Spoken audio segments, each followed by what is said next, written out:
Alrighty, and we're on.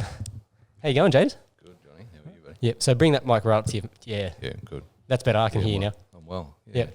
So I met James. We were doing some filming for what was like a panel, I guess. Yeah, it was a bit of a fireside chat. Yep. Wasn't it? Yep.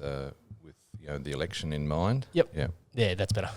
And that's where I met you, and we went to lunch that day, and we got into a little bit of a conversation. I thought, this is a pretty interesting guy. So that's why I was like, James, we should catch up after and actually, do a podcast together, and so I can find out a little bit more about you, because you had, you spoke with this level of experience that I found interesting, and I think other people might find interesting as well, and. If we can go through some of those stories today, it'll be nice. Yeah, happy to share. Yeah. Thanks for inviting me. So, James, where did you grow up? I went to 8 schools. And I was born in New Zealand, came over to Melbourne when I was sort of 4, and we moved around a lot. Then between a combination of, lost you there? No, that's good. Bang. Yep. Between a combination of Melbourne, New Zealand, back to Brisbane, finished schooling and went to university in Brisbane. Yep. So, had a bit of a nomadic lifestyle in some respects, so I don't know if I'm certainly not a Kiwi, I wouldn't say, and wasn't Melbourne all my life and wasn't really a Queenslander. So, and then we've been settled in Sydney for quite some time now. Yep. Yeah. So let's go from the very beginning. So did I get that right? You grew up in New Zealand. You're born in New Zealand. Yeah, came over when we were 4. Lived in what's now a coastal, probably quite an upmarket area, but back then it was like a remote fishing village. Yep. We'd be off, running around catching, tadpoles and chasing sheep, and then running to the water and having a swim and catching crabs and pippies and stuff like that. So that was a sort of lifestyle. Yep. And then that sounds like a great place to go. What was the name of the place? It was called Raumati South. It was just like an area just outside of Wellington, which now they're putting a big sort of motorway through that sort of area. But it was a commuter zone back then, I suppose, for Wellington. But it also had that sort of rural farming feel to it, as well as sort of a coastal fishing sort of feel to it. Yep. And I mean, we obviously had no choice in the matter. My father was quite aspirational, and he was involved in sort of cars and machinery and that sort of thing. And then he moved across to Melbourne to be involved in truck sales, basically. Wow. Yeah. Okay. So then, so you were in New Zealand to the age of 4. Do you remember much about your time in New Zealand, or? I remember snippets of it. Yep. Yeah. I mean, I remember going back there a lot. We'd go back there to visit family a bit. My grandfather, I sort of really looked up to my grandfather a lot. Saw him as a big sort of figure, a strong godlike sort of figure in my life. But we didn't have him physically there all the time. Yeah. It was my childhood was quite disjointed. Because we moved around so much, and that then shaped how I think my life played out. I had quite a sort of tumultuous sort of birth experience. So coming into the world, was quite a sort of physical, traumatic sort of introduction to life, and that sort of sets up a bit of the growth pattern to how you engage in the world, I think. Yeah. So what happened when you were born? Well, I required resuscitation. Some people would say you died at birth. Wow. Sort of thing. So I had a shoulder dystocia, couldn't come out. And this was all things I sort of learnt later in life. But, going through birth records and those sorts of things. But, it shaped how my dynamic played out in the family, I think, in the context of I took on a lot of responsibility in the family from a young age. I suppose if there was a role in the family that I took on, it was probably that of the protector. Yeah. Moving around a lot, it was the protector of, I had an older brother and a younger brother. And that sort of protector role played out, certainly through the childhood and then even into the business world and those sorts of things. Yeah. So you're the middle child. Middle so child, yeah. You're how much older is your older brother? 18 months. 18 months. And then the younger one? 4 years younger. 4 years. Yeah. Yeah. And so even though he was the older one, you still felt like you had to protect him. Yeah. That was sort of the dynamic that played out. I mean, moving around, we experienced everything from, bullying and some pretty rough areas and and those sorts of things. And and when you're introduced into an environment as a kid, you were introduced into a classroom at the age of 5, and they say, "Oh, here's James, the kid from New Zealand." Yeah. Right. And it's just like, oh no, here we go. You're already on the back foot. Yes. So you're always sort of the foreigner, and then going back from Australia to New Zealand, when I was sort of 11 to 14, it was like, oh, here's James the Aussie. Yep. And then going back across the ditch again, it's like, oh, here's James the Kiwi again. Yep. So we experienced all those sort of things, and we grew up effectively then in quite a physical environment. As 3 boys. Yeah. Going through some pretty rough sort of areas. We experienced all those sort of highs and lows and in a physical world. Back then. Yeah. So my grandfather, I don't know whether it was a good thing or a bad thing, but he was a hand-to-hand combat instructor in the army. He was an Australian champion boxer, army champion boxer, and my mother took my older brother and I to him, and I was 5, and my older brother was sort of 6.5, and said, teach these boys how to look after themselves. So it sort of became, and I remember a saying he had, it was, sticks and stones will break my bones and words will never hurt me. So it became sort of this register of things, so when we came into a physical environment that we were sort of almost taught to look after ourselves, whether that was a good lesson or not. Yeah. But certainly moving around through a lot of those schools, that survival instinct became sort of trained into me a bit, and certainly that's been something I've had to manage more in an adult environment. Yeah. Do you remember much about what your grandfather showed you from a boxing or a martial arts perspective? Like, I guess, what was the training like? Was it? I think a lot of the training was things that I still apply in today. Things like strong stance, feeling strong balance and those sorts of things. I mean, even as a 5-year-old, I can remember, him standing, my brother and I, sort of opposite him and saying, right, and a lot of it was more hand movements and things like this. Yeah. But it got us into the space of we can protect ourselves. This is sort of how we protect ourselves. We weren't trained to be the aggressor. Yeah. But it was more if things come to us, these are some ways that we can protect ourselves. Yeah. Yeah. Yeah. So then when you, do you remember much about when you first moved across from New Zealand to Melbourne? Yeah, a bit. I mean, it was a pretty tumultuous time. I mean, my father and my mother were in a new space. We had no friends there. They weren't supported. We didn't have any family in Melbourne at that time. Yeah. Some family moved there later. But there was no support structure there, and I still remember feeling that emotionally in the family environment, that there was that fragility of support for my mother. My father was travelling a lot overseas, so the family unit wasn't that tight at the time. And I remember it because children are very sensitive; they're picking up things in that sort of family environment. And I remember being aware of that dynamic, that my mother was a bit vulnerable, my father wasn't there, and some of those sorts of things. Yeah. Yep. Okay. And so then your dad, so he moved over for the opportunity, right? So he was obviously wanting to get a better life for you guys or earn more money or whatever the case may be. Yeah, he was quite aspirational. Yeah. And then for you as a young child though, do you remember how you felt about that? Like, did you feel like he was never around or? Yeah, he wasn't. I mean, he physically wasn't there, and even when he probably physically was there, he wasn't emotionally there. And as children, we pick up on these sorts of things.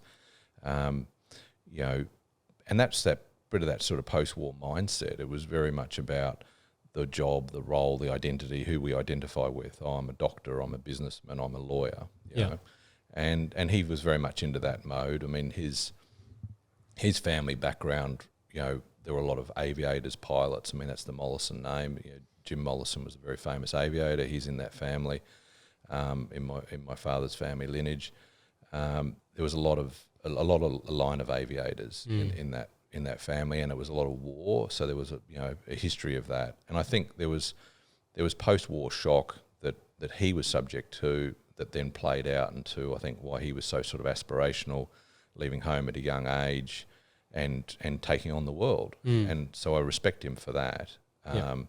And how that then played out into the family dynamic was quite unsettled, and we grew up pretty young. As in, I sort of felt like I was almost taking on that role a bit with my mother and with an absent father. to support the family again, Yeah. and that shaped it from an early age. Yeah. So the idea of or being thrust into a lot of responsibility at a young age, probably too young, I don't think was that healthy. Yeah. Look, I resonate with that because so I have a brother who's 7 years older, and for majority of my life he was there. But then when he went to university, there was a period where he was studying international studies, so he went overseas, and that was a time when my family was going through a lot. So then it was like I instead of being the younger brother, I sort of became the eldest child at that point in time, because now it's like I'm trying to deal with my mum having some mental health issues, and then my dad and my mum not really getting along, and all these kinds of things, and it really forces you to take stock of what's important. Right. And so then you just, for me, how that sort of manifested for me was that I just applied myself into work, into those sorts of things. So, pretty much, like bar my first year of uni, which was, quite a fun time. From the second and third years on, it was basically, I was working as an apprentice mechanic. I was studying. I was at TAFE 1 day a week, still training martial arts, trying to do all the things that I still enjoyed, but basically cut out a lot of the time for all these other things to just focus on what was, I guess, supposedly important at the time. And, when I reflect back on it, like, there were some of the hardest years of my life, but at the same time, I feel like, I achieved so much in a short period of time that I wouldn't have otherwise achieved, right? If there was no pressure on me to go and find a job, I would have just, read out my uni years and life probably would look quite different. But then, because it sort of forced me to then look for opportunities for work, and, I was fortunate enough to get an apprenticeship. I think for most people doing an apprenticeship, so studying at TAFE and studying at uni would be unheard of, right? But here I was for, 3-4 years of my life doing that. I was at TAFE 1 day a week. I was doing a full-time uni workload, and then, and working in the hours around that. But, when I reflect back on it, yes, absolutely toughest times of my life. But then I also reflect back and I think, what I achieved in a short period of time is totally different compared to if I didn't have that sort of pressure.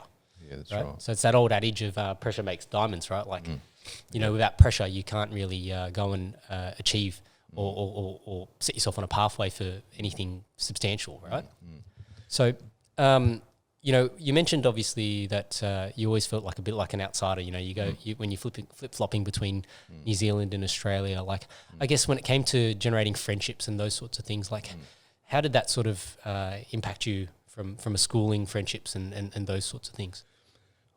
Yeah, well, I think that moving around that number of schools and even locations, like being in a city and then moving within locations there, per se, the movement can work if you've got a stable, supportive family environment. Yep. If you don't have a stable, supportive family environment, it can be quite tough. Yeah. And, so in reflection, I think that, back then we obviously didn't have the internet, so we're talking about schooling in the 80s and, went to university in the 90s. Yeah. So it was almost like, if you change school at year 7 and 8, a different school in year 9, a different school in year 10, and then finish school at year 11 and 12. They're sort of those really transformative years of as you step in from adolescence into young, manhood. And in reflection now, look at our girls, 2 young girls, what's so important to them is their friends and stability of friendships and healthy friendships. Whereas back then, I didn't really get the opportunity to experience that, as we sort of had 1 year there and then we move, and there was no, what you had sort of pen pals back then. It was like, you write a letter to them, and we sort of forget these things. Kids are emailing and texting and all that sort of thing these days, and it's easier to keep in communication. But if you move from a city, it's like, I'm writing to my friend who lives now in France or something. So there obviously wasn't that continuity of friendship. There was almost an expectation that's built in that we were going to move again. It's a bit like having families where father might work in the Navy or something, military families. or military families. Because when I don't tell that many people, but if they did say, you moved around so much, was your father a diplomat? No, he was a businessman, but we did move around a lot. So the positive of it, I suppose, is that it built resilience. I'm pretty good at change. I'm pretty adaptable. I can pivot quite quickly. In terms of stability and solid relationships, that was lacking, and and that's something that has become much more relevant in my focus today. Is around building quality of relationships and building quality of community around me, because that's something I didn't really have back then. So that lack of stability in relationships, I guess.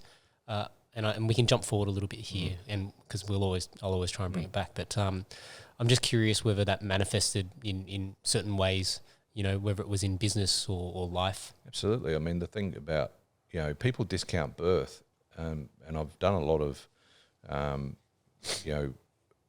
understanding around that and the actual importance of that. Like, if you have a traumatic birth experience, that can also be implanted into our cellular memory, and then we can carry that through life. So if I extrapolate that out, if we've got then a traumatic birth experience with then quite an isolated, unsupportive family environment, that's setting up that pattern of behaviour into our lives. So for me, how that played out was quite lone wolf, quite right out there on the fringe, being able to work in sort of, spaces that are quite sort of challenging, quite high risk sometimes, and then almost coming back to normality, going out, coming back to normality, so pushing those boundaries around that, taking on in some respects a lot of responsibility, sometimes too much responsibility, taking on that sort of protector role and those sorts of things. So as I've then been able to appreciate that and sort of join the dots, it's meant that I'm, I think more functional now, hopefully, as a parent, as a manager, as a human, a bit like, and we'll talk a bit about this, the depth of understanding that comes through when we can actually look back at our life journey and then join those dots to actually become more functional as a human being. I often feel like, we as people don't really spend enough time reflecting. Right, so we spend a lot of our lives either whether we're in the present or we're living in the future, because we're always thinking about, when I achieve X, Y, Z goal, this is when life is going to get great, or whatever the case may be. So we spend all this time, thinking about the now and the future, and then we don't often go back and go, what can I learn from what happened in that previous situation? Was there something that I could learn to do it better next time, or was there something that I need to avoid? Right.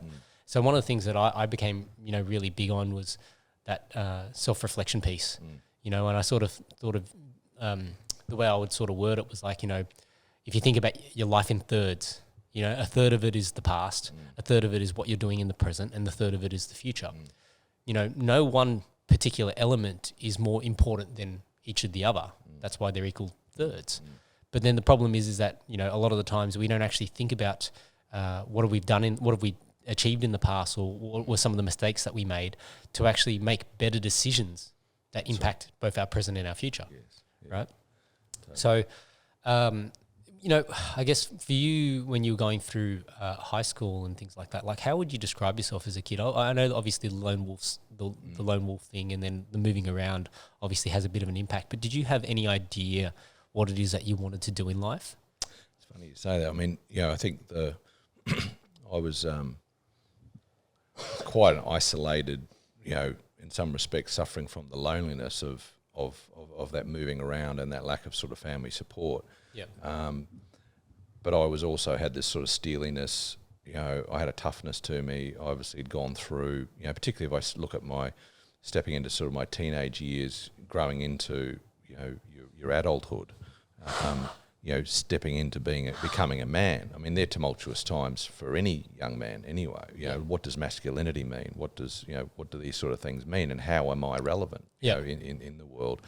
As I went through school, someone once said to me around the age of sort of 13, they said, the best business degree to get is commerce law. And I locked that away, and I remembered that. And then so when I was shaping up to be, I want to be a businessman, because that was sort of conditioned in my sort of family environment. You will be a businessman, you'll be a good businessman, all this sort of stuff, which whether that's right or wrong. It's from your dad. And I think the expectation with my mother as well, is that, you can make a difference through business, right? So I went and did commerce law. I probably shouldn't have. You know, it didn't really hold a lot of relevance to me. I probably should have gone and done something else, you know, probably more creative. Yeah. But I did it, and it was sort of, I ticked that off. And at some points I was thinking, well, do I drop out of law? I wasn't really relating to it. I ended up taking more of sort of the business electives, you know, like mining law or intellectual property law and these sorts of things, rather than I never thought. I went and did my articles or sat in with some of the commercial law firms and things like that.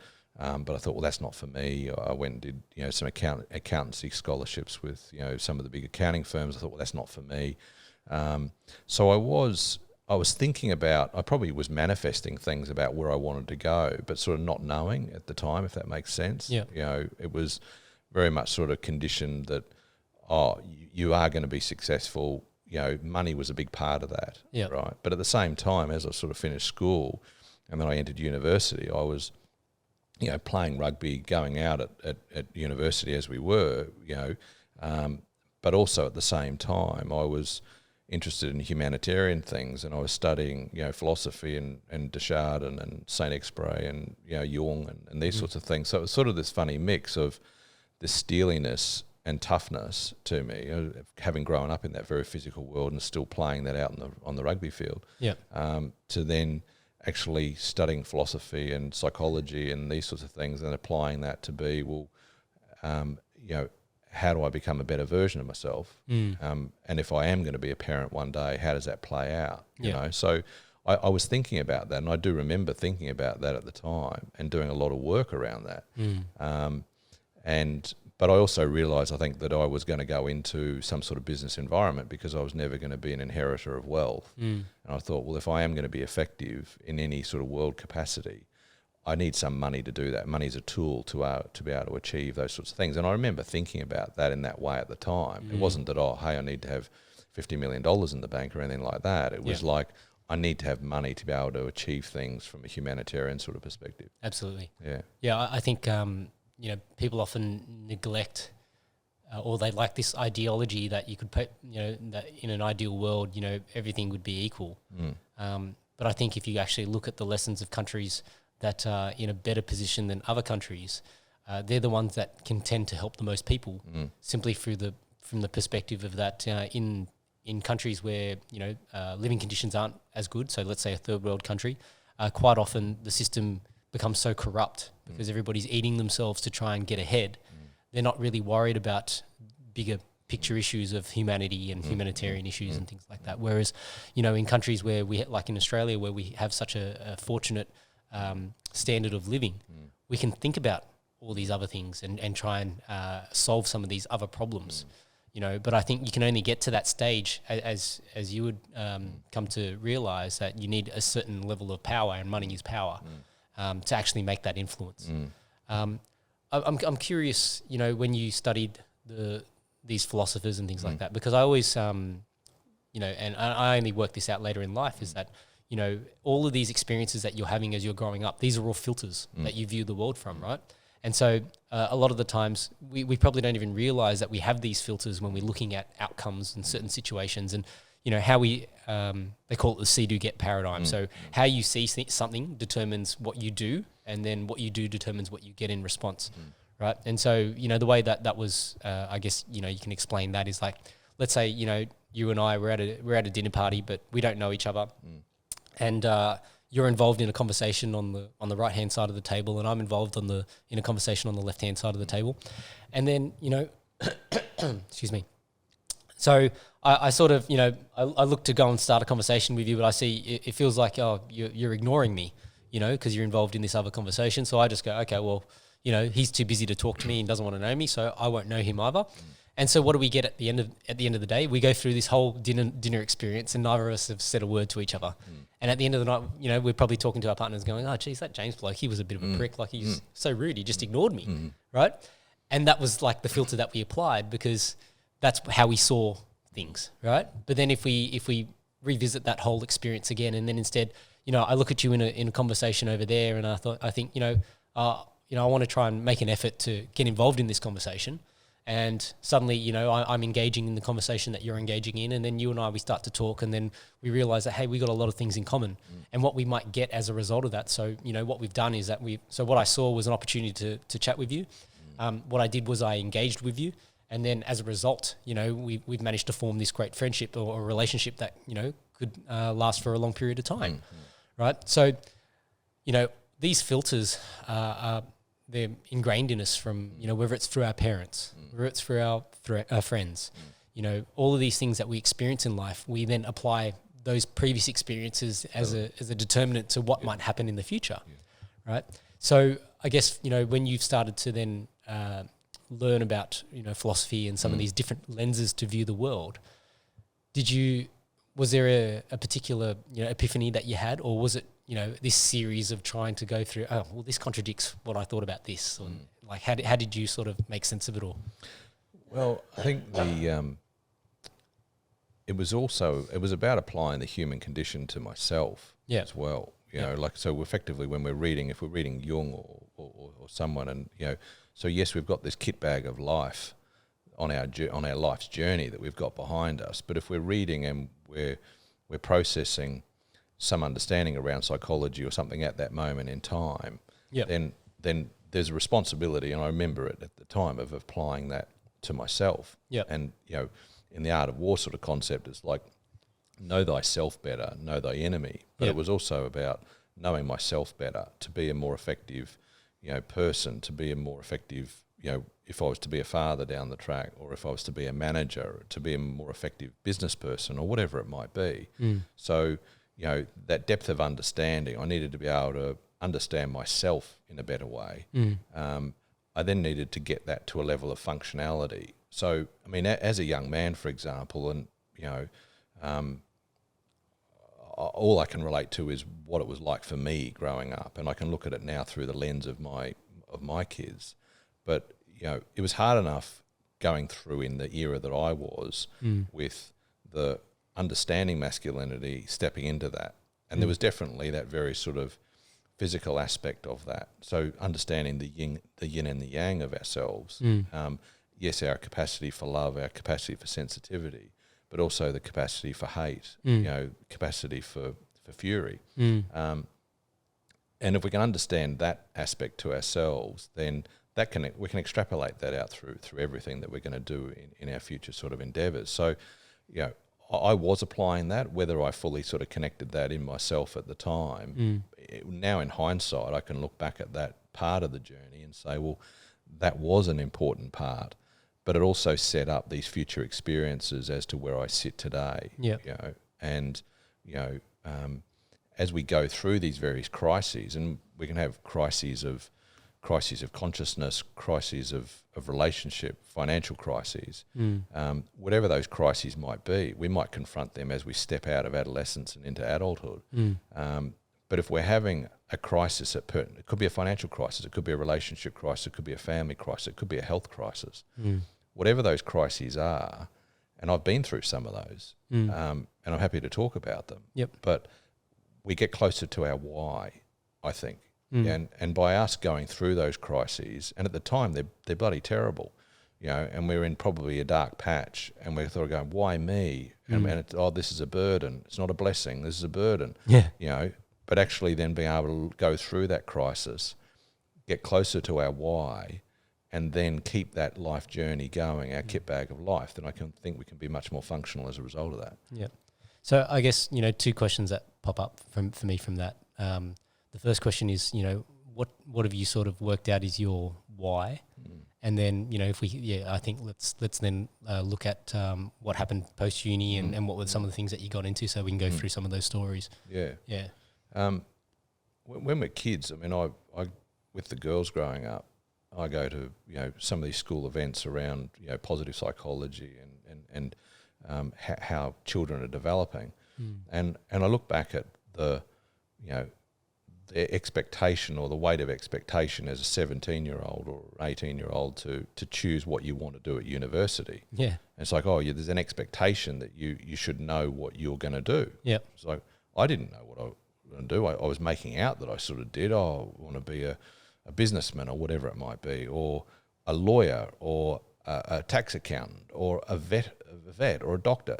Like, there's a huge weight of expectation on kids growing up, and that was certainly there, that even the way we ask children, it's like, oh, what do you want to do when you grow up? Yeah. Oh, you have to know that. And if you don't know that, then there's something wrong with you. Well, most kids don't know that, and most adults don't know that. Yeah, and it took me quite some time. Yeah. I mean, we even attended a thing at the girls' school the other day where they were like, when did you realise what your purpose was or what your role is? And I sort of equate that more to that sort of Mark Twain expression: the two most important days of our life are the day we're born and the day we realise why we were born. And that might happen for some people at 18, it might happen at 20, it might happen at 30, it might happen at 40, it might happen at 50, right? Yeah. So I think that sort of kit bag of life, of going through all those life journeys, and if we can take those, crises, those experiences, those positive experiences on that journey and get closer to our why, then we're pretty blessed if we can view it like that. Yeah. And I think that's probably where I am at now, is that all those positive and negative experiences have brought me to this current sort of point where, yes, it is linking the philosophy, the psychology side, the business side, the humanitarian side, all the things I've done in business, to what is my purpose now and what is my why. And I'm pretty lucky to have that sort of perspective, I think. I certainly haven't always had that perspective, not at all. Yeah. But to be able to have that perspective now on things, I'm pretty lucky. But it's taken me a long time. It's not like I woke up at the age of 18 and said, "Oh, I want to be a vet," or "I love animals." And when I got, I went through a health crisis 4 years ago, and that was a real crisis of confidence, a crisis of physical crisis, health crisis, but it also brought it to a focus for me that my physical self was quite depleted, my spiritual self was depleted, and also my soul self was quite depleted. So it was sort of a real crisis of self, and then out of that, it gave me the ability to rebuild effectively. So I think we as humans go through these various sort of phases of we can have a rebirth. As we move through different phases, one part of ourself might die off, and then as we enter a new phase of ourselves, and I think I went through that about 4 years ago, where it was like, there's a good book, When the Body Says No, and that was my body's way of saying no. It's not sustainable anymore. The pace, you're not in alignment necessarily with what you're doing, say in the business world and these sorts of things. Time to stop and get a more sustainable alignment. And that brought on a physical crisis, but it also awakened a lot of other things, I think, that I could then look back over the past 30, 40 years to connect with, to become a much more functional and purposeful human. Yeah.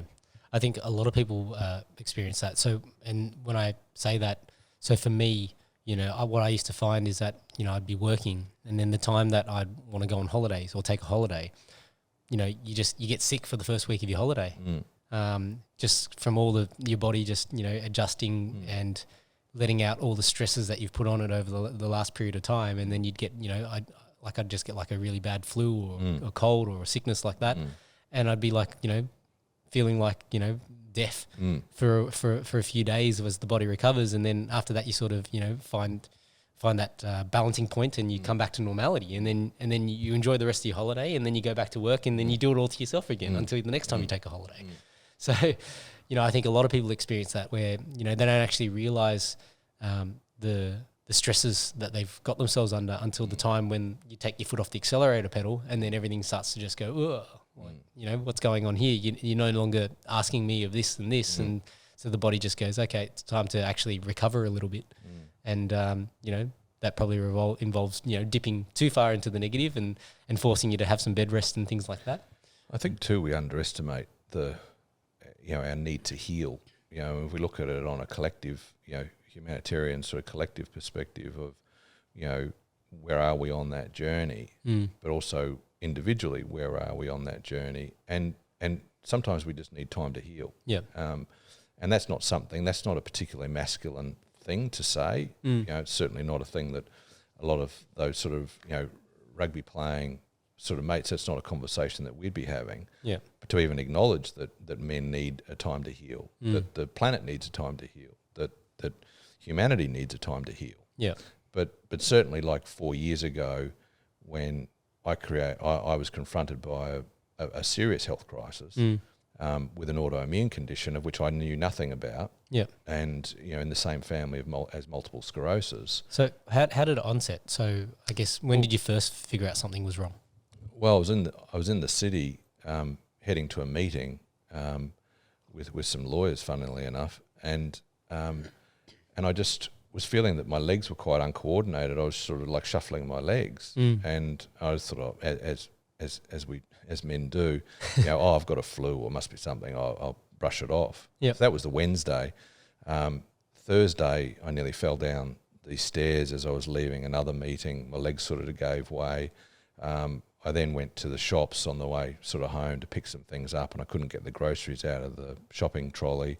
And then I realised that something wasn't quite sort of right. And then as I pulled in home, I asked my wife to come and sort of help get the things out of the car.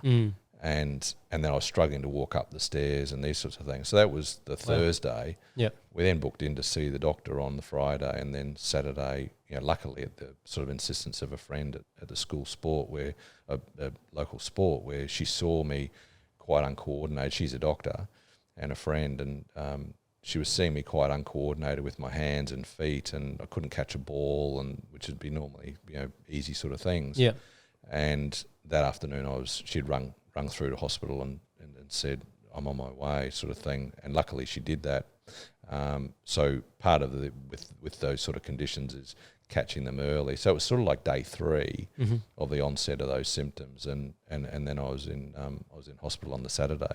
Wow. And it's a condition called Guillain Barre Syndrome. It's quite serious. It can, effectively, I had sort of a metre of compromise in my myelin sheath and my nerves on my arms and legs that can then get into your core.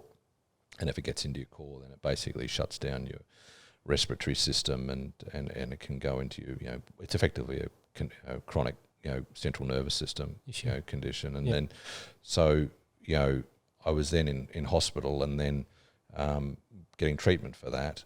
And the girls were obviously coming in, and that was a pretty hard sort of, when they're seeing Dad not being able to get out of a chair or not able to walk, that's obviously pretty confronting for them, but also confronting for me. Yeah.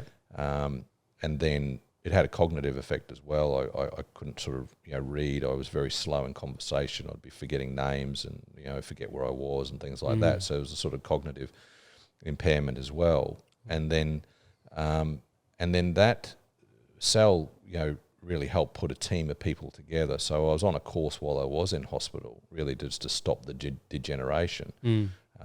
Similar sort of drugs that they give you if there's a flesh-eating sort of condition and these sorts of things. So you're trying to just stop the central nervous system eating itself. Is not a technical description, but that's sort of effectively what was going on. Yeah. Before that, though, had a gastro sort of bug, for 3 weeks, which probably wasn't the normal thing, and they were sort of saying, well, that's probably the onset of it. But it can also be things like flu vaccines and vaccines. So they asked me those sort of questions around, have I had flu vaccines and those sorts of things. I said no, but I did have a gastro bug. So they sort of linked it back to that. But it's in that same family as multiple sclerosis, which is slow degenerative. Guillain Barre comes on very quickly. Yep. Of those that survive it, and that's sort of 70, 80%. Of those that survive it, then about 90% make a full recovery. Yep. Those that don't, can end up quite impaired with lack of movement and those sorts of things. So it opened my whole mind up to what is autoimmune conditions and how do you then recover from them. So Sal then put an amazing team together, and I didn't have a choice of whether I could work or not. You just can't work. Yeah. So whether you're a tradesperson, a bus driver, or a director or whatever, you're just not able to function. And Sal became my full-time carer really in that whole period. So going from high performance, results sort of driven, going through some pretty intense sort of episodes, deal making and those sorts of things in that sort of private equity, venture capital sort of world, which is what I was doing with my own firms and business partners, was to effectively the bus stopped and through no choice. And then you're like, oh, how do I adjust to that? And there was obviously a physical adjustment, but is a psychological, emotional, spiritual adjustment that goes on as well. And,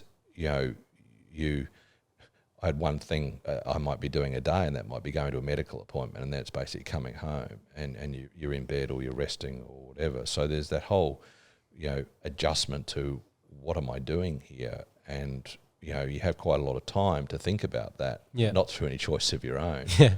So in that sort of first year, 2 years, it was really about rebuilding my immune system, rebuilding my nervous system, and then removing inhibitors to that. And that was focusing also around detoxing, heavy metals, those sorts of things. So it opened me up to a whole journey there that I hadn't been aware of before. Yeah. And applying it to my own situation and the importance of having a good trusted team around you. And there was a whole journey that was associated with that, which was, at the time I wasn't really thinking about the positives of it. On reflection now, it was immensely positive. But at the time, it was a real burden. It was like, why me? Yeah, why is this happening? Why is this happening? And people, I had various sort of people helping, whether it's on the energy side or the detox side or neurologists and these sorts of things. But on this sort of personal coaching side, it was like, well, what are you passionate about? What are your needs? And I was like, well, I'm not even thinking about that stuff at the moment. I'm basically just trying to survive here. And the scary thing about some of those autoimmune conditions is it's a bit grey. It's not like you've broken your arm and, okay, you've got a 6-week program, take the cast off, da-da-da-da. Yeah. So, it was in a bit of the lap of the gods as to how long it was going to take to recover. Luckily, I was doing, some holistic as well as sort of mechanistic things. Yeah, working together. Yeah, that's right. Yeah. And I really learned to appreciate a lot of that stuff as a result of that. But also trust my own system and trust my own ability for the immune system to do its job. Once you remove the inhibitors, the blocks, the immune system's incredibly powerful. It's also just about seeing why it's not doing what it's doing. Yeah. And we've today got a lot of environmental factors, chemicals, heavy metals, all those sorts of things, which effectively can act as blocks. And that was something I learnt in that whole process. Yeah, I think that's an often overlooked thing in terms of diet, right? So I'm guessing you probably had to do a lot of things in relation to diet. Yeah, a lot of changes there. So really adopt what was an autoimmune diet, so very low inflammation. So exclude everything and start take everything out that's inflammatory. So obviously off alcohol, eating less meat, so it was more like bone broths, things like that. But a total adjustment to diet, going very whole foods sort of diet.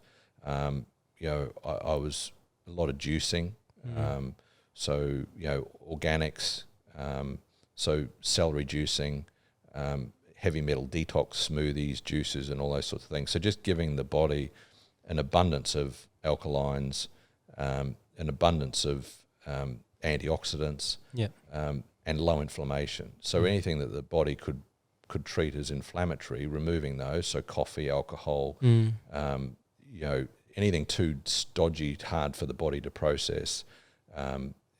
Celery juicing for 12 months with bunches of organic celery, and the more it became part of the routine. And then having a lot of berries and those sorts of things, really just to detox the heavy metals and those sorts of things. So did you have blood work done and you were high in those levels of heavy metals and things like that? Yeah, so hair follicle tests and all those sorts of things to, I had a naturopath, and acupuncturists and all those sort of, in the team.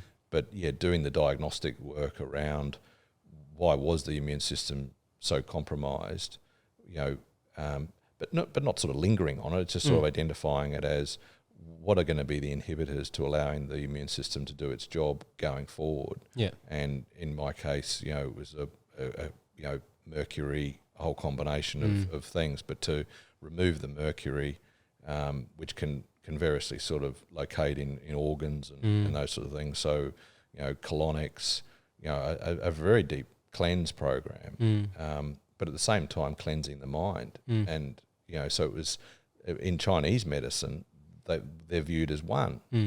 We sort of put them into different modalities, which we sort of know doesn't make sense. But I worked out that was the best thing for me, was to look very much holistically at myself, and then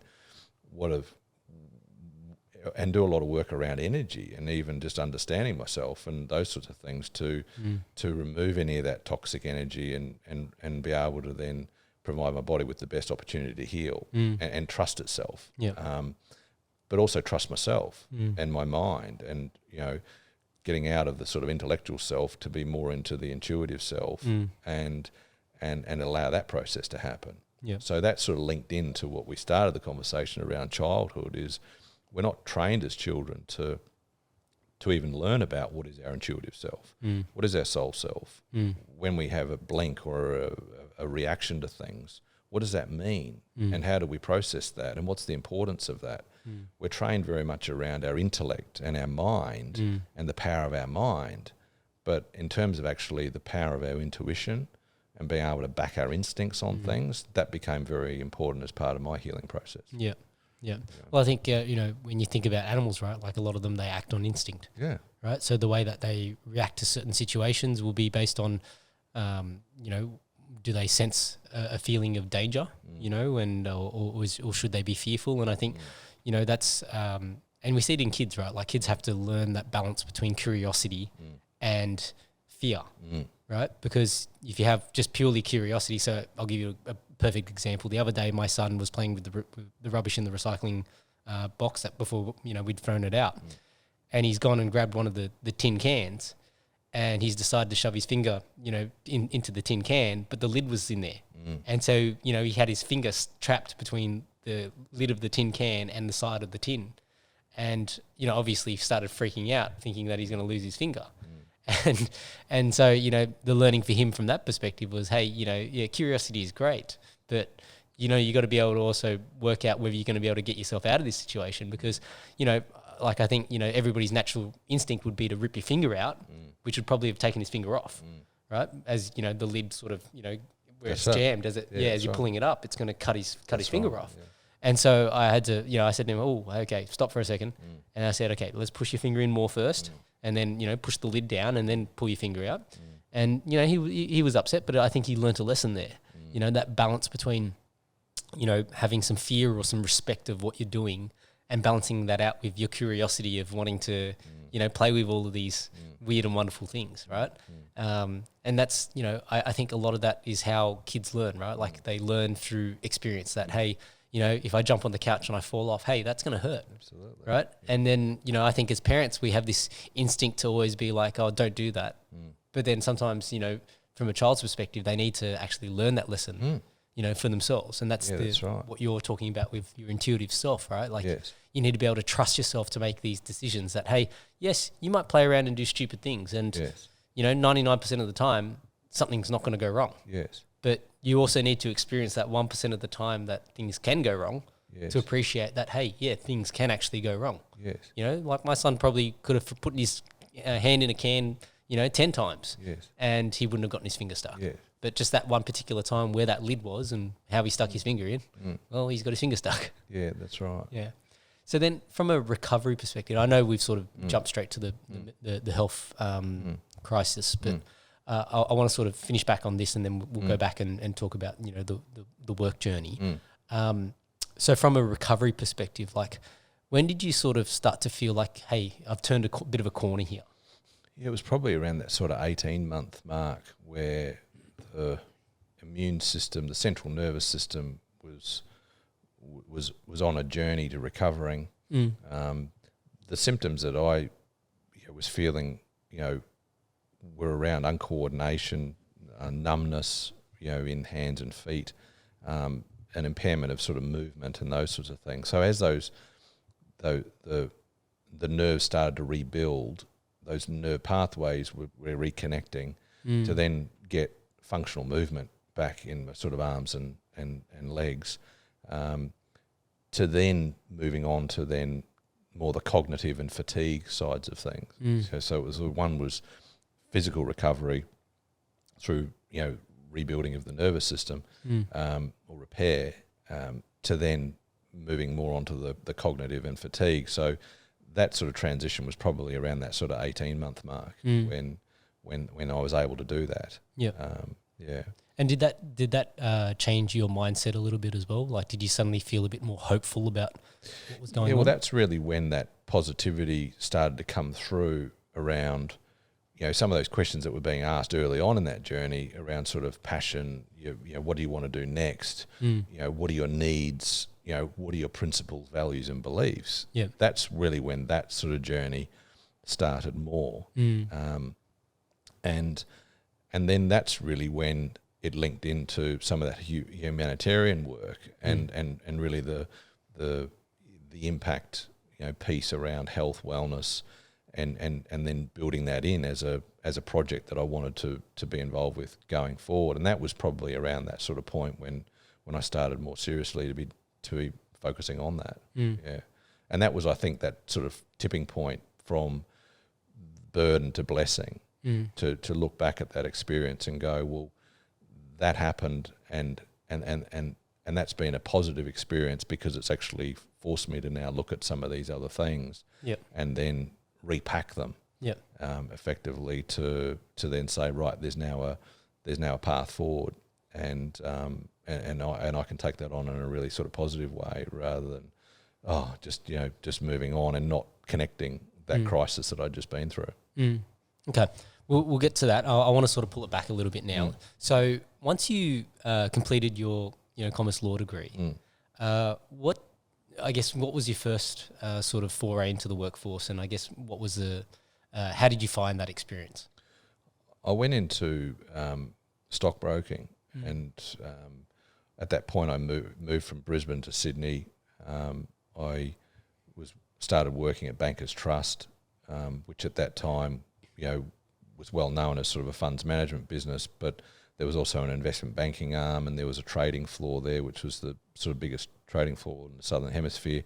I sort of would have liked, I suppose, to have gone overseas and to London or New York. That sort of didn't present itself there at the time. Family, relationships and those sorts of things, and also that the humanitarian sort of focus. So I stayed in Sydney and worked on the trading floor there, which, that was a really good experience. I didn't know anything about that. I remember when I first was interviewed at Bankers Trust, and one of the senior people there said, "Oh, what do you know what sort of division you want to go into?" And I said, "I've got no idea. Maybe equities." And I said, "Well, there's derivatives, there's bonds, there's fixed interest. There's a whole lot of divisions there that you can work in." So I had no idea. I went in very green. Yep. I'd finished commerce law, but I thought, it probably was a bit of the attraction of the fast-moving sort of world of finance and stockbroking. My grandfather talked to me when I was sort of 10 and 12 about the stock market and those sorts of things. So it was probably a sort of hangover or a reflection of that, sort of excitement. That sort of wore off because I actually started then seeing what was really, what was going on there, and how did that align to my own principles, values and beliefs, which it probably didn't.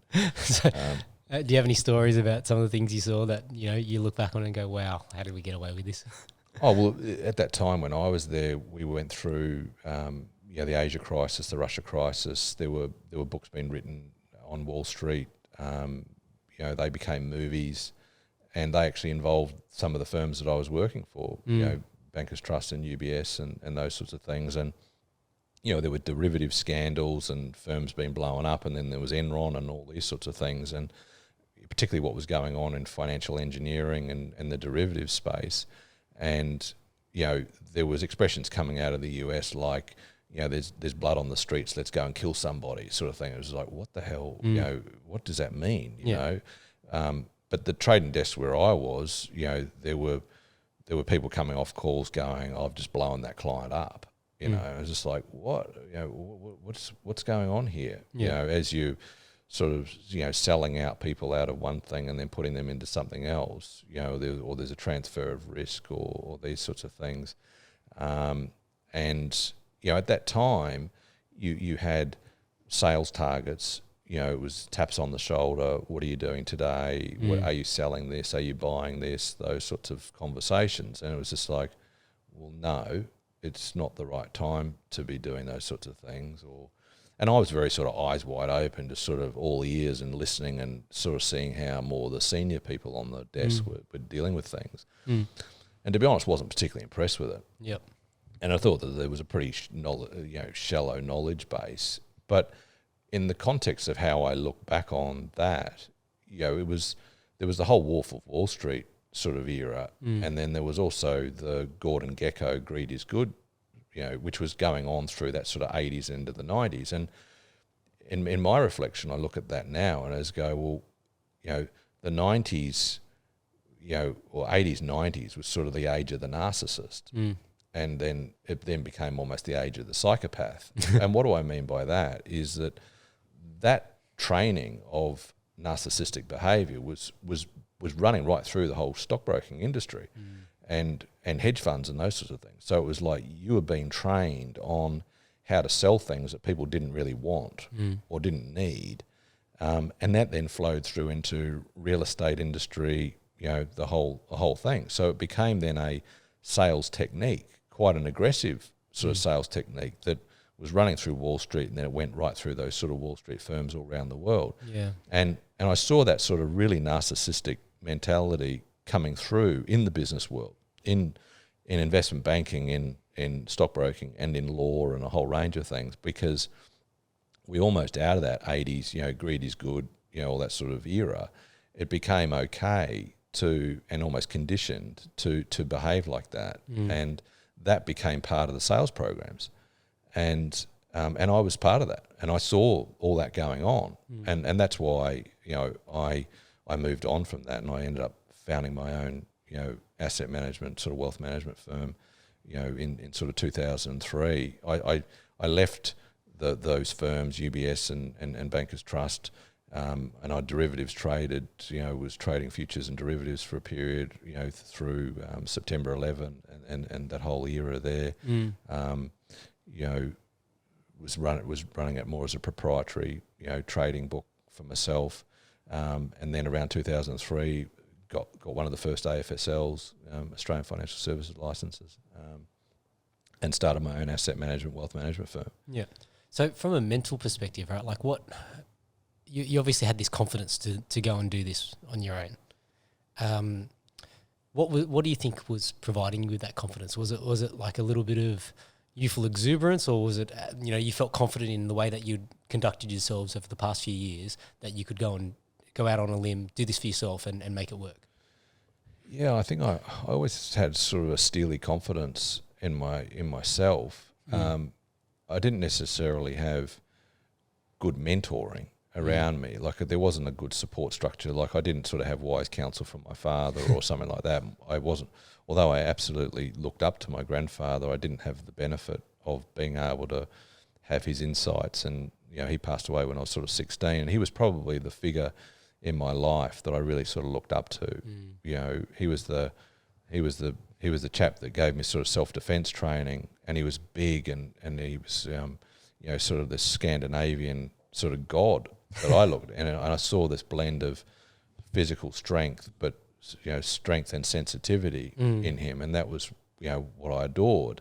But I didn't have the benefit of being able to spend a lot of time with him. We might speak on the phone or those sorts of things, but I felt that he was sort of in that journey. But there was a lot of confidence in me, and sometimes that was blind confidence.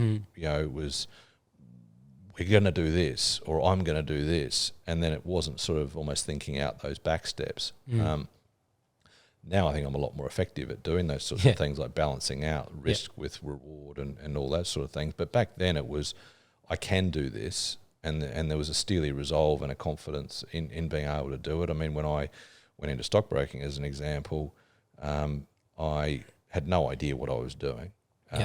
And I basically just started cold calling people, and I would just do it every day, and would make 15 calls a day after work, and just sit there and do it.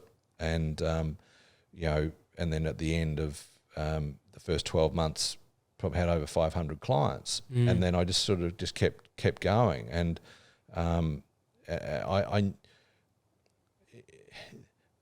there was a belief. I think there was a sense of belief and confidence in myself that I could do those things, and luckily I had those, and that probably was something that one of the positive patterns of behaviour that I had coming out of that survival of the 7 schools and all the moving around was some resilience, was some strength of character, was some tenacity to put a flag in the ground, and sometimes that can be quite a way out, and then be able to aim for that as a goal, and sometimes blindly just go for it. So luckily I had that, and you know, I can sort of reflect back on that and say, well, that was good in that respects, and you know, I probably messed up in those other areas, but that was what I did back then. Yeah. So then, when you started your own company, you know, did you transfer a lot of those clients over, or was it you just started? No, over? I'd had by then I'd had sort of 3 years out of on my own. Had been proprietary prop trading, and you know, running a book, you know, through sort of September 11 and those sorts of things, and then Australia was becoming more regulated in that sort of financial services space at the time, and we were one of the early financial services companies in Australia, and we didn't have any I didn't have any clients. Wow. And you know, talking to some people, they say, "Well, that was crazy. You just, you know, you went out there and built a firm, and you had no clients." Yeah. But again, it was. You know, it cost a lot of money to set up in those early sort of stages. Absolutely. But backing the confidence that could be done, and you know, I think we in that period achieved some really quite good results in terms of the clients that we were able to get on in a short period of time. Yeah. So then, what you know, I guess for you at that point in your life, like, how were you measuring your success? I think there was a lot of focus for me at that young time. I'm remembering that I was in my sort of 20s and 30s.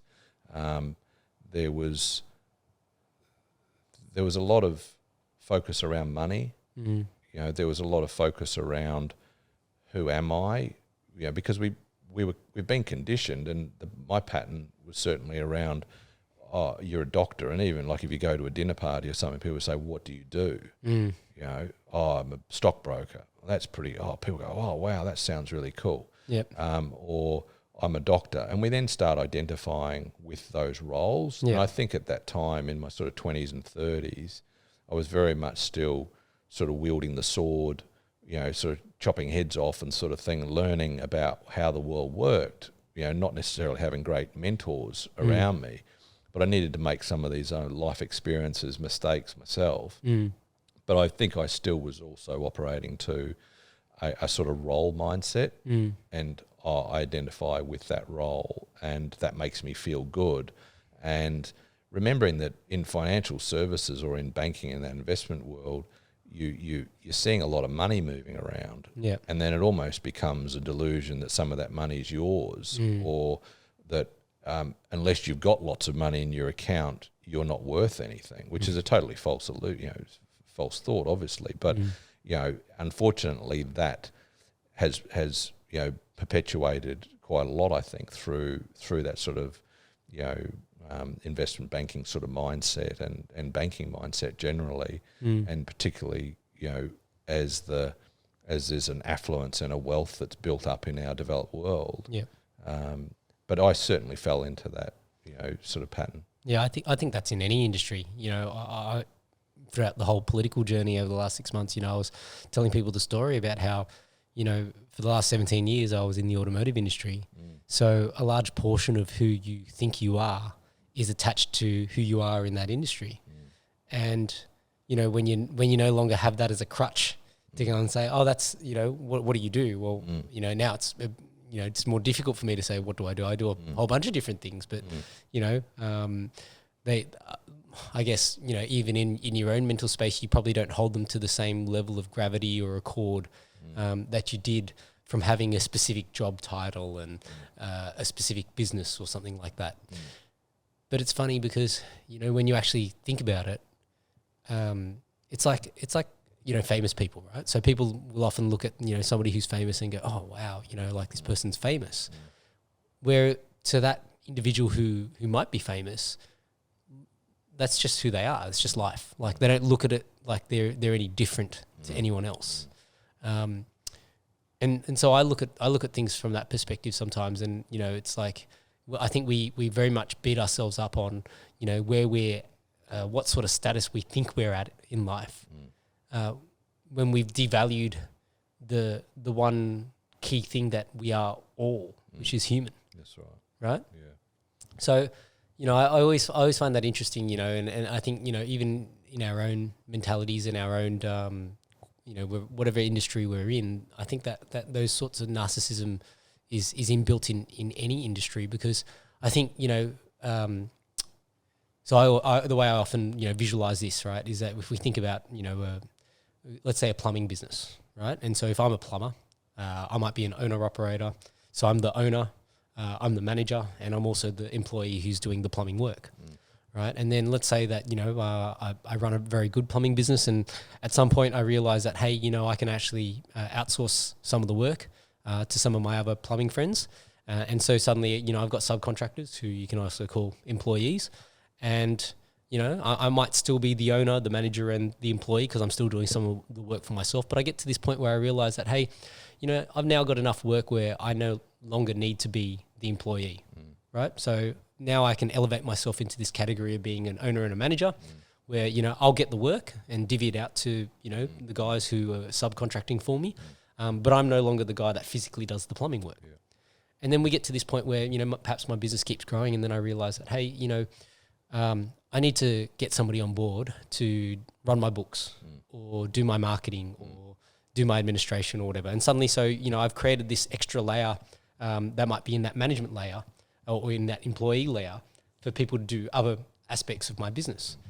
And what happens is that, you know, as we keep growing and growing and growing our business, the layers between the owner, the manager, and the employee space, they keep separating so that you can slot in more opportunity for growth and development, right? And that's something that everybody's chasing. You know, even in government, you know, people like members of parliament will be looking for the bigger ministerial portfolio, right?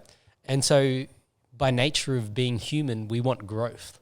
And even though a company, you know, per se isn't a living entity, it's driven by the mindsets and the attitudes of the people that work in that company, right? And if you're the employee that's joined a particular company, well, at the end of the day, you're conditioned to want to work your best and work your hardest and do your best, so that you might find a promotion, that you find growth, right? And likewise, if you're now the manager, well, maybe one day you want to be an owner. So the idea is that you're conditioned to work harder and do your best, so that maybe one day you too can be a partner or an owner in this particular company. And, you know, I just think that growth mindset permeates everything that humans do. You know, I think any enterprise or business, or even like, you know, hobbies, any hobbies that don't have a growth mindset attached to them, you know, over time, they'll cease to exist, you know? So I think it's a necessary evil, so to speak. It's not, and I don't think growth is inherently evil. I think it's just that, you know, once we get to these points where we're chasing growth purely for the sake of growth, and we've lost sight of the why of why we were doing something in the first place, that's when it becomes, you know, can become, you know, hollow. Yeah, you mentioned why there, and that was something that I very much built into the asset management, sort of wealth management business, because we at the time were advising more sophisticated, or, you know, let's say affluent clients around their wealth. Today, what you call more family office sort of clients, you know, significant sort of wealth holders. And what we'd ask them that question was, you know, what is the purpose of your wealth? And they go, what do you mean? You know, and it's an interesting question to ask them. And what we were looking for them to do in a lot of respects is just connect to it, connect to that concept of, you happen to have a lot of wealth in relative terms to the average person. What is now the purpose of that wealth? So what would often come up is, you know, and we would try and promote thought with them. So it would be, oh, well, is it community? Is it family? Is it fun? Is it toys? Is it leisure? You know, what is the purpose of it? Is it legacy? Is it philanthropy? Yeah. You know? So it got them then thinking about it. But that concept of why or purpose is something that I've applied right through things. So when we're starting a project or starting an undertaking or starting some sort of life project, it's good to ask the question of, why am I doing this? What's the purpose behind this action? Which I think comes back to the point that you're making as well, which is around, you know, fulfillment and meaning in life.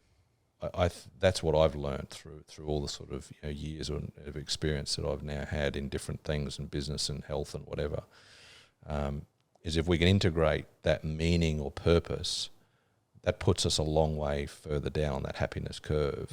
Because and that's the whole concept, I think, where people are talking about, I feel so much better in myself. I feel so much more fulfilled now that I'm giving. You know, the concept of giving or being a servant gives people a sense of meaningfulness that's probably been lacking in their life. And, you know, sometimes gets dressed up in all sorts of things, and whether it's different movements, and I don't want to get into all that, but it's basically the concept around people having some sort of connection to meaning or purpose, which makes them feel a lot happier. Yeah. Because what I certainly saw in those businesses that I've been involved in, and whether it's stockbroking, investment banking, law, business, venture capital, private equity, is an abundance of ego. And ego, you know, we've all got ego, and it's like, well, what is a functional level of ego? And ego being sort of that sense of I, and then egocentric being I in the centre of the world sort of concept. But if that gets too out the gate, which is on that spectrum of narcissism and psychopathy, where it's just so detached and it becomes dangerous, whereas those things are allowed to go on in certain environments, in some cases unchecked. Whereas what I sort of learnt through that experience, and made lots of mistakes, I'm not at all saying, oh, I didn't make any mistakes, I made a hell of a lot of mistakes, and I'm happy to be self-effacing about that, is that particularly around people, and the selection of people. And so, right, what is the purpose of what we're doing? What is the project that we're doing? Scope that out. What's the ultimate purpose of what we're looking to achieve? What is my role in that? And what is the role of other people? Then you start building a whole thing around a team and what are the various roles. Now, I've read lots of books and HR books and all these sort of things, and lots of management manuals and Good to Great, and, you know, Principles by Ray Dalio and all these sorts of things, and read lots of these management texts and did them at university and did them there.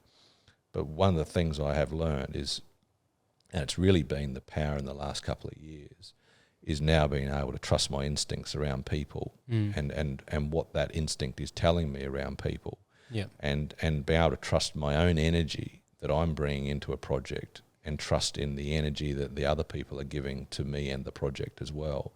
And by doing that, the project becomes so much more functional, and the teams that I'm able to build are so much happier. I'm happier in that team, you know, rather than having people that you're selecting just because they might be in front of you. Oh, there's a person, I need that person. Oh, they're standing right over there, I'll just bring them in. Instinctively, you might know that they're not the right person, but you just go, oh, look, I'll do it anyway, right?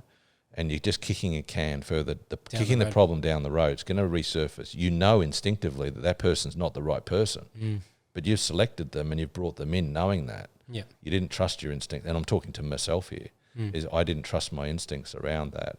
And then I've created a problem that at some point I'm going to have to deal with. And I've done all those sort of things. So in all the businesses that I've built and I've been involved in, the crisis of people has been the biggest one.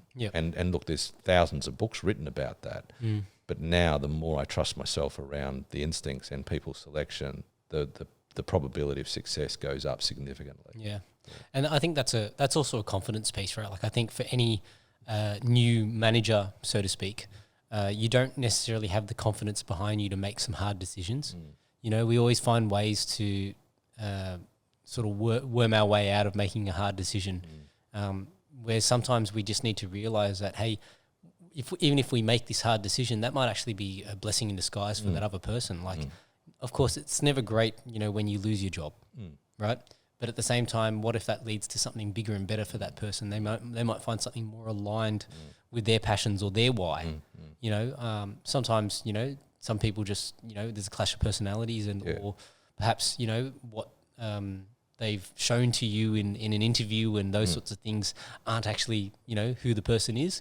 We everybody gets it wrong. And people get pretty good at doing interviews. I mean, I've hired lots of people over the years, hundreds. And I've got it wrong a lot of times. Now, I think my probability of success is significantly higher than if I take the way I would have hired, say for example, building the wealth management company. Might have been, hey, we were using a recruiter or we were doing something like that, and then we'd get a series of interviews. And narcissists can be very charming too. So you've got, people can be on the spectrum of narcissism. But you can also have, let's say, more empathic people. So empaths typically attract narcissists, and narcissists will target empaths. That's why often you see sort of people going, oh yeah, I've had an experience with a narcissist and this and that, and you'll through your own observation often observe that they're an empath, quite an empathetic person. So the sensitivity of an empath's appealing to a narcissist and that sort of want to help of an empath is attractive, for them in dealing with a narcissist. Yeah. And you sort of see this relationship and it sort of feeds itself. And I think I've certainly got quite empathic, elements, qualities to me, but that also opened it up in various sort of business experiences to particularly that sort of narcissistic, sort of psychopathic sort of element. Yeah.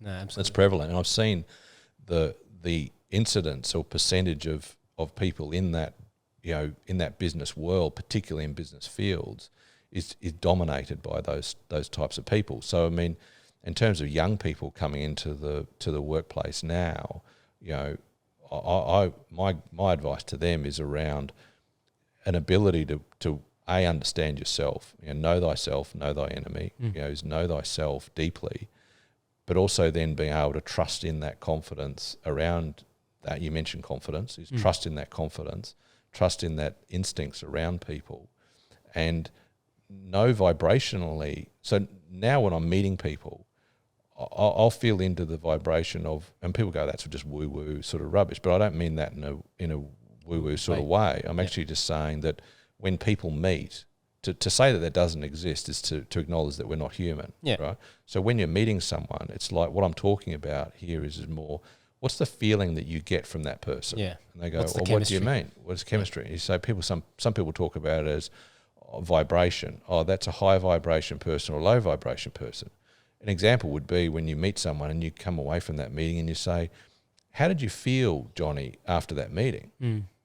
Oh, I feel really drained, or oh, I feel really inspired. That's sort of more what I'm talking about, where you're then going, so in the traditional world of not understanding any of that, just having job interviews and then going, oh, right, I'll select that person. They seem like they can do it. They're a financial planner, or they're a risk analyst, or they're an HR person, or they're a brand person, or whatever they are, right, in that corporate environment. If you're not able to make those sort of decisions with that other element of feeling into who they are, and asking the right questions, or trying to understand, are they high vibration? Are they low vibration? Are they an empath? Are they a narcissist? I mean, my advice to young people now, or people that haven't had experience in business, because I've had lots of bad arrows in my back, a lot of good and bad experiences, right? But a lot of experience, right? Is I then say, my ability now to understand narcissists, psychopaths, Machiavellians. We used to have a concept in business, and people, it's not my concept, it's a concept that's been around. You say, no dickheads rule. Yeah. We don't want any dickheads in the business. Oh, what does that mean? Because I might have been one, So, but it's actually like, what are those character traits that we don't want to have in the business or any organisation, charities, in any organisation? Someone once said to me, if you have a narcissist in a relationship and you're not one, then you're in trouble, right? And I relate to that, as in I've had them in business where they've destroyed businesses. You literally have to stop the bus, get everyone off, and it sometimes kills the whole project. Yeah. So, thinking of a business or a project or a family as an organism and it be able to move and it's fluid, to actually, when something is toxic and it almost kills it, it's like a cancer in a cell. It's just like this rot, and it's hard to get it out. Yeah. And then it's high stakes poker. Yeah. They play a different set of rules to actually then having to stop the bus, get them off, get them back on, and then you're debriefing, going, how did that happen? Why did that happen? Did I know that they were that sort of person? Did I go down that path anyway? And be able to learn from that as an experience. Yeah. And I think that's the value of some of those experiences I've been through. And, there's a book called Snakes in Suits, which talks a lot about sort of that narcissistic, sort of psychopathic element in business, whereas we can dress all nice and very civilized and in suits and all this sort of stuff and shake hands. And that's, I think, the mistake that when I went into the business world, I made was I took my grandfather's approach: shake hands, your word is your honour. If I say I'm going to do something, I'll do it. Yeah. But what I encountered in the business world is a whole different set of rules, and they're not playing by those same set of rules. Yeah. So it's like, I'll say something to you, but I'll go and do different. Yeah. Or I'll rely on law, and then it becomes very litigious. Sydney's one of the most litigious cities in the world. Yeah. Australia is now, I think, just behind the US or something. But law becomes a weapon of the narcissist and a weapon of the wealthy. Yeah. To then, I'll sue you, or I'll destroy you through the legal system and all these sorts of things, which I think is very dangerous. But it's to be aware of those dangers. And I think, for young people now would be, you don't want any of those sort of people in your relationships, either whether it's in your circle of friends, in your business entities, in any organisation that you're part of. Be aware of those people and what toxicity they bring to that. And, and that's a bit of a protection mechanism for yourself as well. Yeah. Well, I think that's like, any company's culture, right? Culture is it's a collective thing. You can't really say that a culture is a particular way without looking at it from a third party perspective and going, okay, what is a high performing culture? Yes. What does that actually mean? Yeah. And what is each individual actually adding or detracting from the culture? How are they doing that? Yeah. And so, like, I guess if you can almost reword the word culture with what is the kind of energy that people bring to the table. Yes. Are they bringing positivity? Are they bringing negativity? That's it. Are they bringing, this attitude where you feel uncomfortable because you can't trust anyone? Yes. Or are they bringing this sort of sense of trust and comfort into what we're doing? Like these are the things that everybody exudes a certain level of energy, and obviously it fluctuates on a day-to-day basis. When you're sick, obviously you exude a very different energy to when you're full of beans and you're happy in life. I was always very big on, for my staff, I want them to be happy in their private lives as well as their working life. And it's not to be a busybody, but at the end of the day, somebody who is happy at home is going to bring that to work as well. And you don't want them, and vice versa, you don't want them to get unhappy at work and then take that home. Yeah. I think those things are really important. But I guess, just sort of tying back into what you were talking about, some of your experiences. So I guess from the investment firm, how did you get into venture capital? Was that the next thing that you went into after that? Yeah, I sort of, I suppose I got bored with, in that sort of family office space, it becomes quite sort of key person centric in the sense of, people wanting to talk to you, or you're working with particular families. And, I had some advisors in that business, in the wealth management business, and I probably got bored with that sort of passive nature of the investment world. And I really wanted to, one of my original sort of objectives in setting something like that up was really to be able to put together like-minded sort of individuals. I don't know how successful I was in that, mind you, but that was the vision, was to be able to then invest in things and drive, businesses, create, sort of businesses. So that became the origination of more the corporate advisory businesses that I got involved in and founded, to be able to raise capital for parties to act as an advisor to those companies, and then to be able to help them or help steward them, through those sort of journeys. And And I did that for around 10 years, and that opened me up to a whole range of industries, from waste management to mining services, financial technology companies, fast tech,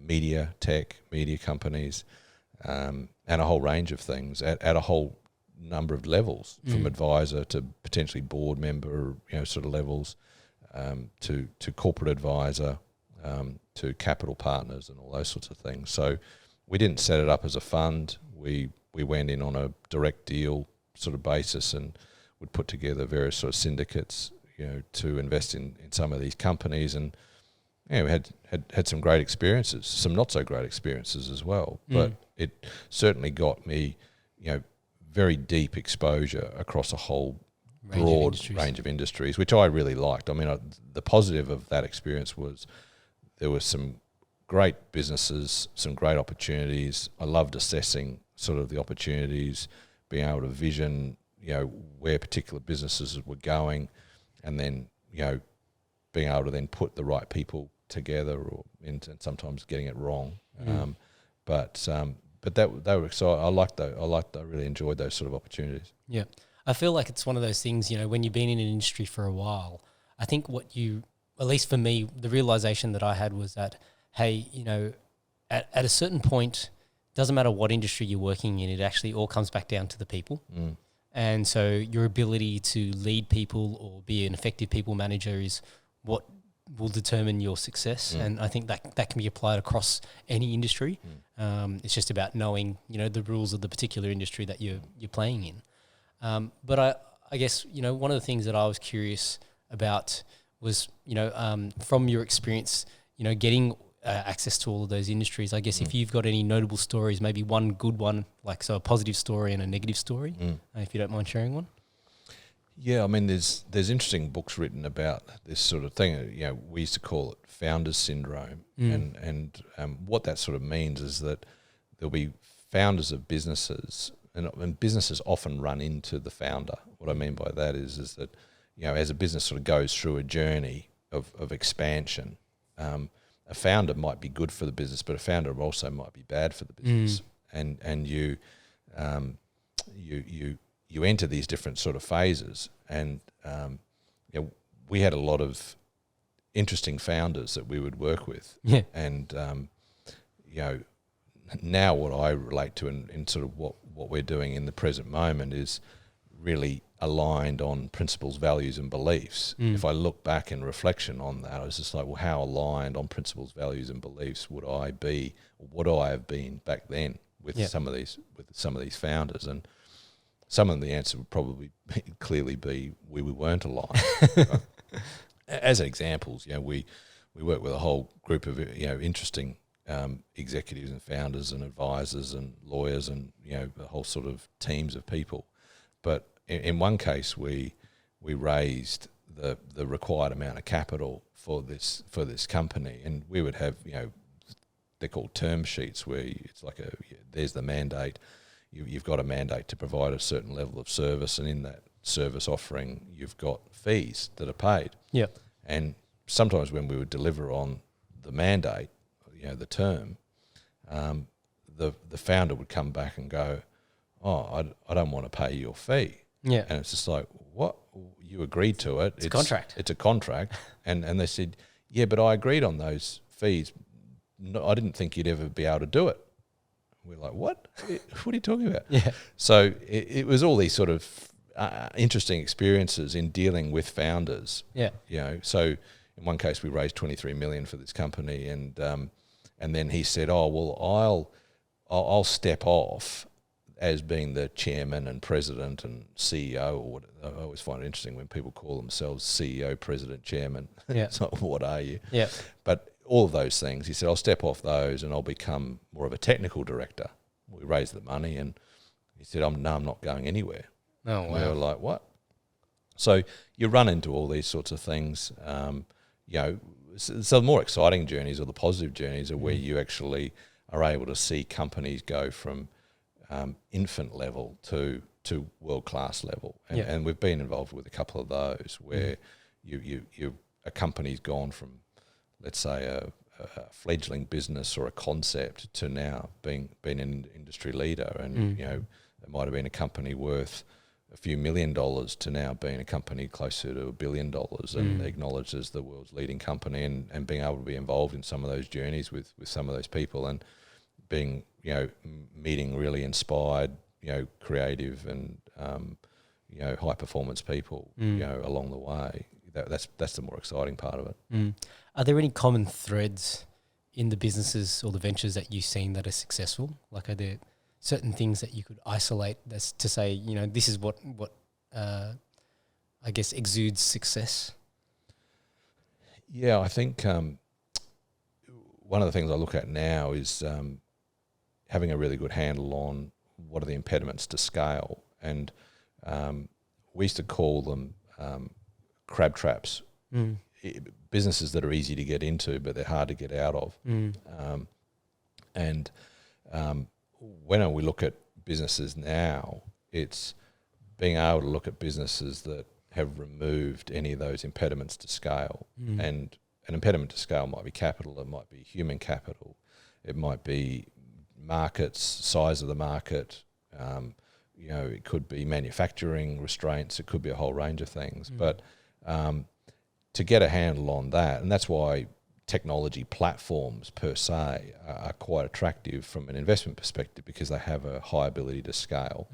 Yeah. So, but getting your head around that from a advisor, investor, those sort of perspectives, to understanding how a business like that can scale. So if it's a raw materials business that's digging something up out of the ground, and it's sort of like a rare earths business or something like that, to then, they're going to dig that up and export it overseas. I mean, that's not that hard business to get your head around. You're then looking more at it from, well, what's that commodity that you're digging up out of the ground? Are you going to be a low-cost producer? What's your market? What's the scale of the market? And all those sorts of things. That's pretty easy to get your head around. Yep.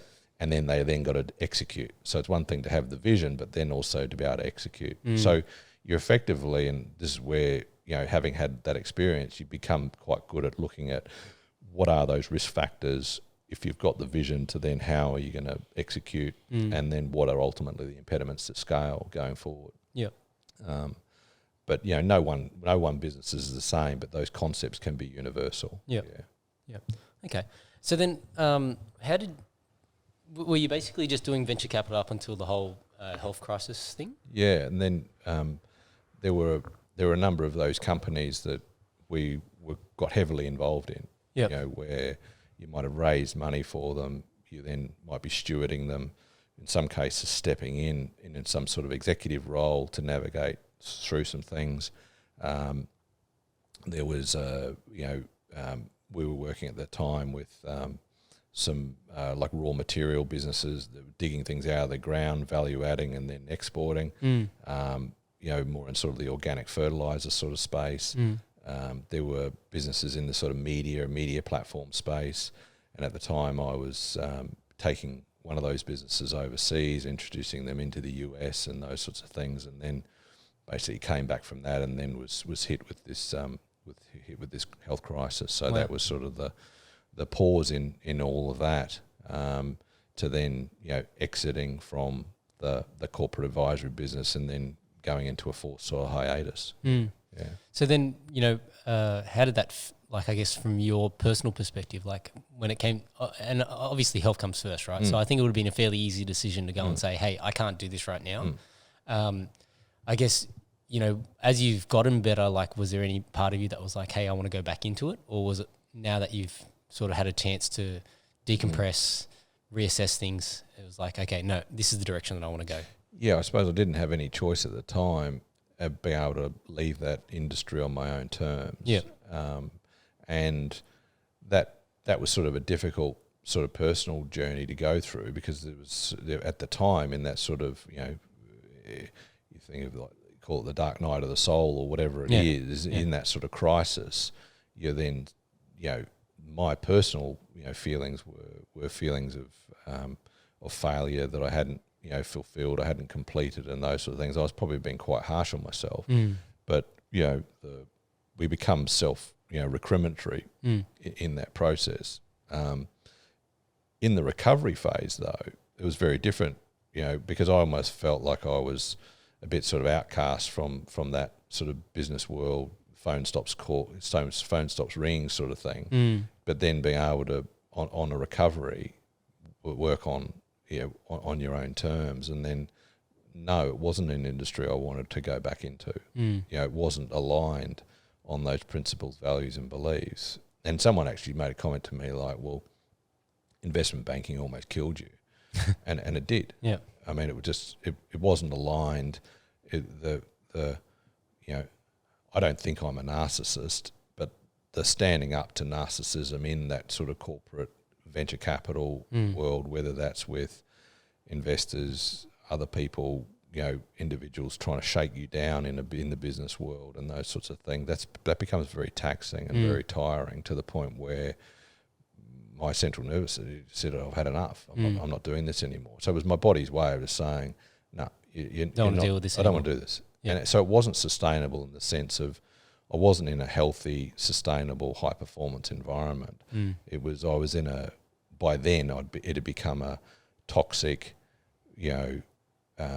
greed oriented sort of business. We'd become reasonably successful in a short period of time. That attracted some attention to it, and it just wasn't something I was enjoying. And the body was saying no. So it was an imbalance. When things are not in balance, if your garden's not in balance, then the plants will die. Yeah. If our bodies aren't in balance, and we're not in balance between our soul, our spiritual self, and our physical self, it will manifest itself. Yeah. And it did. Yeah. That's basically what was happening. So in the rebuilding out of that, and then going, the work that I want to do, or the work that I did do around what are my passions, what are my needs, I don't think I had a handle on what my needs were. And even like the whole indulgence of that, it's like, well, why am I asking what my needs are, sort of thing. And then what are my principles, values, and beliefs?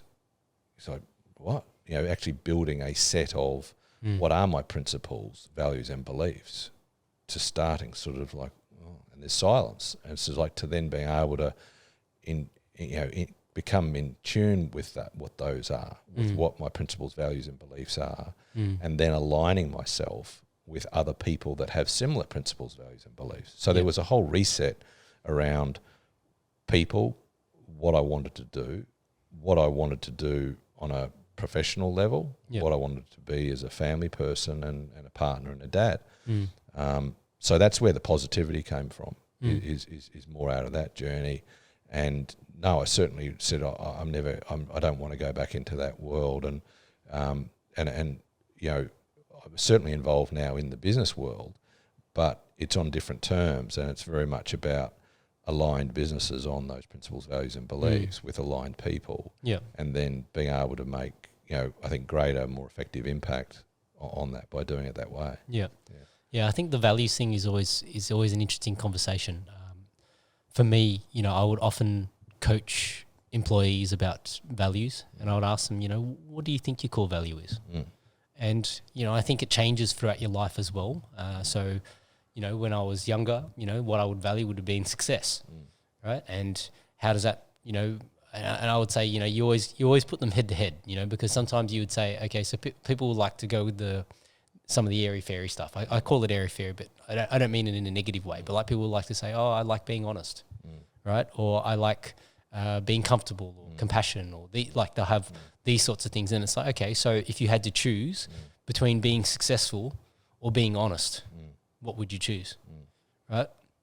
And I think when you're young and you've got a bit of ego, you choose success, 99% of the time.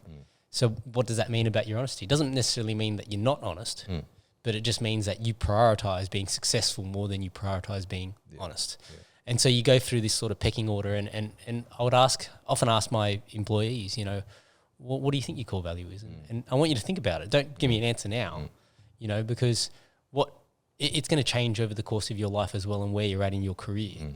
And for me, like I sort of, what my core value sort of settled on over the last probably 5, 6, 7, 8 years was transparency. And what I valued was transparency, to the point where if I can't be transparent about all the things that happen in my life, then to me life isn't really worth living, right? And so, you know, and so when you put those things head to head, if people said, Johnny, you have a choice between being transparent or being successful, I chose being transparent, right? Cost myself some of the success, right? But I feel like, you know, there's a pathway there for me to honor my value, my core value of being transparent, and turn that into success as well. Yeah. It's just about finding, as you say, alignment, right? Yes. So I guess, you know, from your perspective, when you started to do all this soul searching, did you manage to work out, you know, what you feel like your core value that resonates for you is? Yeah, I think what you've just said there is quite interesting, because that sort of aligns with some of the things that I went through at that time, which was, you know, things that came up for me was definitely transparency, you know, authenticity. You know, I think it's important that we are authentic to ourselves. You know, because we can put up a veneer or an image of, or a representation to the outside world of what we are, but it's at the end of the day that internal honesty, which is our dark night of the soul, right? When we're where we are with ourselves, where do we sit in that journey? And we know when we've been lying to ourselves, right? Which comes back to your value of transparency. So for me, transparency was there. Being real or authentic was there, you know, and being true to myself, you know. So truth. Now, the truth means different things to different people. I know what my truth is, and that might be different to someone else's truth. Now, if I can then take those as core values and also meaningful, you know, having meaningful relationships, having meaning myself, you know, it was important to me in that reevaluation that I had meaningful relationships. They were long-term meaningful relationships. What does that actually mean? You know, and some of these were values that I picked up from other people, that they were core values that they lived up to. And I went, that's an interesting value. I like that and I respect that value. Other people will have their own set, you know, but they were things that came through from me. And then their values, so, you know, realism, you know, realness, authenticity, transparency, openness, challenging myself around openness, because I haven't always been open. In some respects, quite closed, in some quite judgmental, which was a pattern of behaviour that I'd picked up on as a young kid, to be judgmental about certain situations, and then actually saying, well, no, I don't want to keep, you know, the old expression of sins of a father get passed on to the son. You know, father's an alcoholic, the son's an alcoholic, or addiction issues and those sorts of things. To actually, no, I make a choice not to keep repeating the same patterns. You know, so some people talk about ancestral curses and things. So, well, what does that even mean? You know, how does a curse manifest itself? Well, it's the same expression. It's just like, well, sins of a father get passed on to the son. You're replicating a destructive or a negative pattern from father, and you're living it out. Oh, no, I'm not. Or, well, yes, it's about being honest with oneself, and in my case, having that moment of honesty to then ultimately make that choice to say, I am not going to keep living out those same patterns of behaviour. So those principles, values, and beliefs became mine. They weren't something that I was necessarily living out, and they're not things that I haven't been proud of all my actions as a young man growing up, and then as more of a mature male, you know, and in some cases quite immature in how I dealt with some things. You know, and you go, well, why was that happened? You can be quite self-recriminatory about why certain things have happened, but it was actually being able to reflect on that journey, reflect on that kit bag of life, and then make those choices around what those principles, values, and beliefs are, and then bringing those forward into the relationships that I have now and the businesses and the choices that I make now. Okay. So what are some of the things that you're more into nowadays, you know? So I guess, you know, having recovered and then, you know, having this reassessment in terms of your values and trying to find projects that align with those things. Like, what are some of the projects that you're involved with now? Health's a big one. I mean, it came out of that, the health crisis, but also then being able to, you know, for example, create a platform around health where it can actually empower people, you know, as taking that journey that I went through, where it was effectively having to build a team of support. Now, I didn't necessarily have that capacity. My wife helped me a lot with that in terms of putting that team together. Yeah. So what was that journey like? What were the trials and tribulations associated with that in terms of when we're putting a medical team together or we're putting a health team together, what does that actually mean? There might have been certain luxuries that we had afforded to us in terms of like time or money or whatever, but that not everyone else would have. So what things did we learn in that journey of recovery, physical and mental, and then being able to apply them in. So one of the things that I am passionate about now, and it was also in that journey of recovery, is going, what am I passionate about? We were talking about energy and vibration and things. It's like, well, what am I passionate about? And it's like, oh, well, if I think of something, does my energy go up or does it go down? Or that's a simple thing that a listener might sort of go, well, how could I apply? People often ask, what are you passionate about? And someone said to me, well, go back to the things that energized you or had positive feelings of when you were a child, and how did they play out? And perfect example with my eldest daughter is animals. She just absolutely loves animals. It's what she's passionate about. And she said, Dad, I want to be a vet. And I go, well, that's fantastic at that age. And I'm not pushing her in any direction. But for her to discover her love of animals and her passion for animals, and to be able to then build that in as some sort of career or profession or whatever she wants to do with that, all power to her. So one of the things that through that journey that I was able to tap into that passion around was helping people, which was that humanitarian stuff that's always, I think, been there, but I just hadn't tapped into it my whole life. To then being able to passionate about people empowering themselves around their health choices and giving them the availability to do that. So a lot of the things I'm doing at the moment are around that health space, putting protocols together, diagnostics, and then the consultation piece around that, having healthy products available to people that are able to boost their immune systems, that are able to enable them to recover and even have time out to heal. I mean, acknowledging that where you are on that journey of I'm either in growth or I'm plateauing or I'm actually in decline is building in, that into a proposition to assess, to help people, assist people in that journey around their health. So that's something I'm really passionate about. And I'm speaking as not a healthcare practitioner. I'm speaking just as a person that's had an experience, had multiple experiences, and then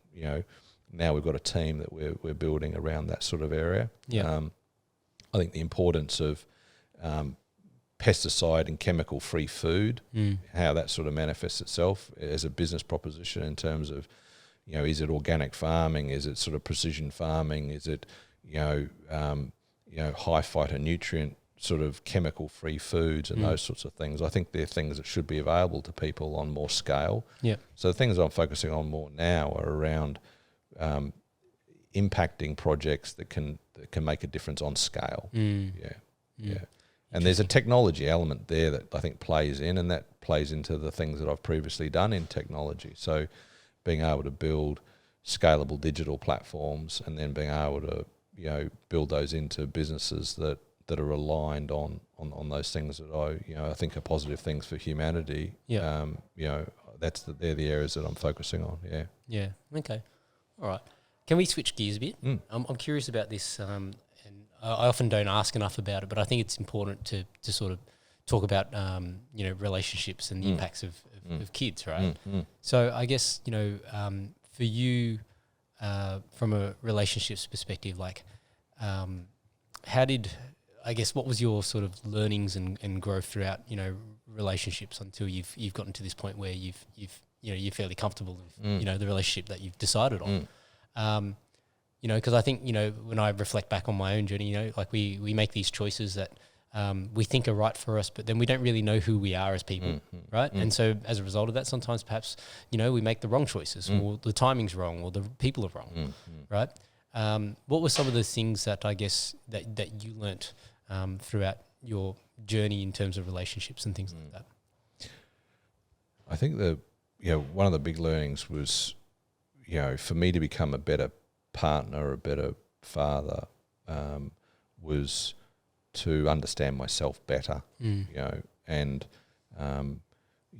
as a sort of my partner and I, Sal and I, have been together, over 28 years, and during that time, I don't think I've been the perfect partner, and we've had our ups and downs as all relationships do. Yeah, and luckily, Sal and I are always on the same page around, I think, our philosophy and our approach to parenting and our approach generally in the world. And I see some relationships that don't have that. So I'm very lucky to have that. Yep. That we have a same sort of perspective around parenting of our children, the values that we want to instill in our children, respectful values, openness, non-judgmental, things like that, but also protections around freedom, freedom of choice for their body, freedom of thought.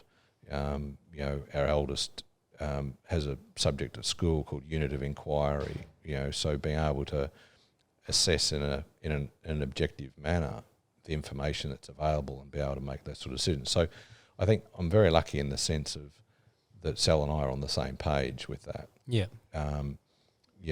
And there have been periods where we've had our ups and downs on things, and I think, in reflection, it's probably been that I might have been going through some sort of crisis at some sort of point, but out of that crisis I've come back to be able to appreciate the depth of that relationship, and that by moving through that crisis we've actually been able to establish a deeper, more meaningful relationship. Yeah. Because we've got to remember that our partners know us the best.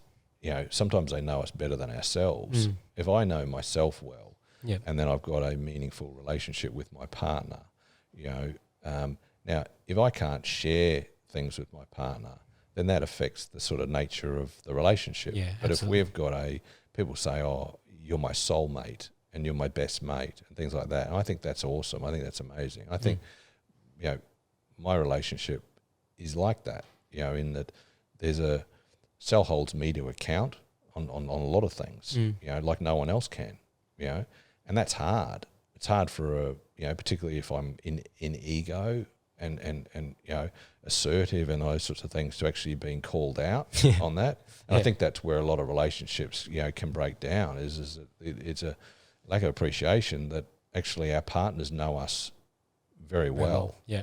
And they can often call us out on things, as we It's might call confronting. them out, and that's bloody confronting. Yeah. And I think it's that confrontation of, I've had enough, I'm out of here, sort of thing. It's just like, oh well, and certainly, toxic relationships I think are hard to come back from. I luckily don't have a toxic relationship, and that's not good for ourselves, because it can actually be quite soul destroying. That if we are in a toxic relationship, I think it's hard to turn a toxic relationship into a non-toxic relationship. Often what we just need is some time and space. Yeah. And, to be able to afford ourselves that space. But I mean, as an example, Sal was able to afford me the space when I was healing to physically get better, but also spiritually and soulfully get better. And she supported me in that journey. And that was amazing to have that support, because she could have actually walked away and said, no, I've had enough. And, I don't want to deal with this, and I don't need to deal with it. So I've challenged her, she's challenged me, but I think we would all say that where we are today, we have both grown as people, and I think that's the symbiosis of a mutually sort of sustainable relationship. Is that I've helped her, as hard as that might have been, to become a better person, and she's helped me to become a better person. And I think that's how we would measure what is a successful, healthy relationship. Yeah. It's funny, like people often get carried away with this idea of equality, right? But it doesn't necessarily mean that equality means that you're doing exactly the same things. You're contributing in your own individual ways. But the point is that the effort of contribution is the same, but the actual methodology that you contribute could be very, very different. Yeah. I often say that with my wife. Like, there are things that she does that, and and sometimes, you know, she gets upset with me because like, I'll be like, I'm not good at that. I prefer you to do it because, you know, you're better at that. Right. And, you know, I guess that's a bit of delegation, but at the same time, I know the things that I'm good at as well. And if it's something that I'm good at, then I'll absolutely, you know, try and take more of the load from that perspective. Yeah. You know, I don't need somebody who's going to be exactly the same as me, because then if we both have the same strengths, then we both probably got the same weaknesses. Exactly. Right. So I think if I hadn't had done enough work on myself to deal with strong, you know, strong senses of survival. So that has always been in me, this sort of sense of survival, being able to survive, deal with ego, deal with anger. You know, so as a young man, you know, growing into football for me was an outlet. I used to box and do martial arts and stuff like that, but also having a physical outlet for that. And I remember it was hard at the time when people would say, "Oh, you're a pretty angry dude." So now I go, "What do you mean?" We say intense, right? You're intense personality. Yes. Yeah. But they would also, some of them who knew you would say, "Oh, that's anger." Yeah. And I go, "What do you actually mean?" And for me, I had to make peace with that, because it was actually where was my anger coming from? And I think it came from my needs as a child not being met, and then that was then manifesting itself, particularly as I grew into my physical self. You know, sort of being, you know, and then being able to play that out in that sort of physical environment. But if I wasn't able to deal with that in a healthy sort of way, then, you know, if I'm coming into a relationship where I'm overplaying the masculine, or, you know, in a healthy relationship, I think there's a good balance between the feminine and the masculine. You know, my part in a healthy relationship, we've got a good balance of both. You know, if I'm overplaying the masculine, that wouldn't work as a dad. It wouldn't work in that sort of healthy relationship. So, you know, there's the work that I needed to have done to get to that point where I'm actually not overplaying that, and I'm actually receptive and open to the more feminine, which is obviously what my partner brings to the table. So I think that's been an interesting journey to go on. There's been a lot of sort of self-reflection in that journey to actually being able to let certain things go. And if I'm coming into the world in that angry sort of more fighter sort of mindset, then I'm just viewing everything as a fight. I'm actually wanting to have a fight. It was actually go, no, be able to identify with that mindset that I'm creating, and even that energy that I'm creating, and to be able to say, that's not healthy. You know, it's not healthy for me to bring that intensity into everything that I'm doing in business or in a relationships or that. I mean, if I brought that intensity into 12-year-old, 10-year-old, 8-year-old girls, you know, it absolutely would fry the hell out of them and also scare them. So it's not healthy for me to bring that intensity in. That's my lot. It's my kit bag of life.